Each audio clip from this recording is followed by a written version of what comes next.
En San Juan del Cesar, los jóvenes tienen problemas para hablar y acceder a información sobre sexo y sexualidad. Hablamos con varios de ellos para entender qué está pasando con la educación sexual en el municipio. Este es el noticiero local de Consonante. Comencemos. En San Juan del Cesar, los y las jóvenes tienen pocos espacios para hablar de sexualidad. Por eso hablamos con alguno de ellos para conocer qué está pasando con la educación sexual e identificamos varios problemas. Por ejemplo, la mayoría coincidió en que en los colegios les dan muy poca información sobre el tema y que en muchas familias el sexo aún sigue siendo un tabú.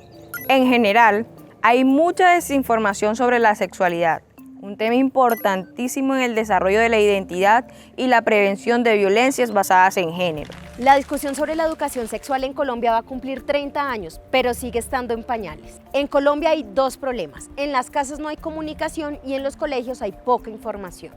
Los jóvenes que Consonante consultó en San Juan del Cesar aseguran que no hablan de sexo con sus padres y madres. Con padres no, pero en casa sí se habla acerca de la educación sexual, en cómo manejar esa situación y las prevenciones que se deben de tener cuando se inician. De verdad que para los padres es como una información que no siempre se le da a los hijos. Prácticamente para ellos es un tabú hablar sobre eso con sus hijos y con alguna otra persona, de acuerdo cuando se encuentren con los hijos. Seguro que les debe de dar pena. Por un lado, la sexualidad sigue siendo un tema tabú y por el otro no existe la suficiente confianza. En el colegio los problemas son otros. La Ley General de Educación de 1994 y la Ley 1620 de 2013 son algunos ejemplos de que la educación sexual debe ser obligatoria.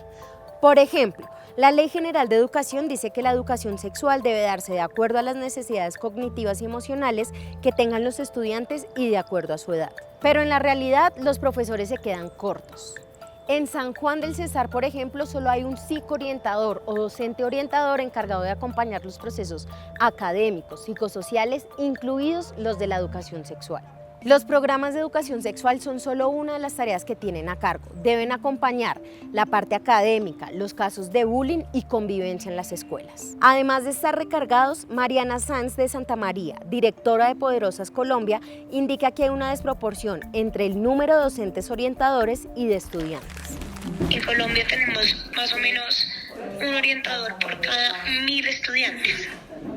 Y esto puede llegar a ser un orientador por cada 2000 estudiantes si es en lugares rurales. No hay orientador del todo. Y ese pobre orientador le toca ser el psicólogo y el orientador de todo el pueblo.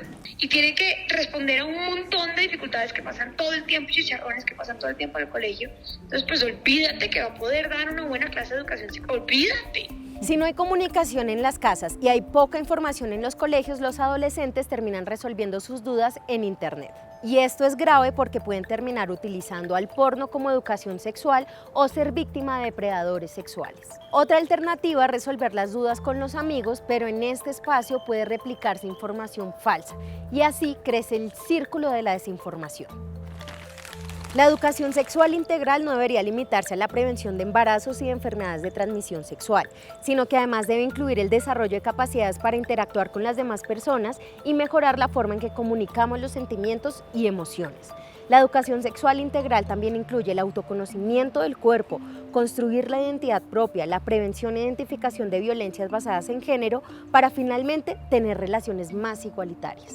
Los y las jóvenes en San Juan del Cesar quieren un espacio para hablar abiertamente sobre sexualidad y resolver sus dudas sobre métodos anticonceptivos, prácticas sexuales y otras sexualidades. Este noticiero fue posible gracias a los periodistas locales en el Chocó y La Guajira. Si te gustó lo que te contamos, no olvides suscribirte a nuestro canal de YouTube o darle me gusta a nuestra página en Facebook. Nos vemos la próxima semana.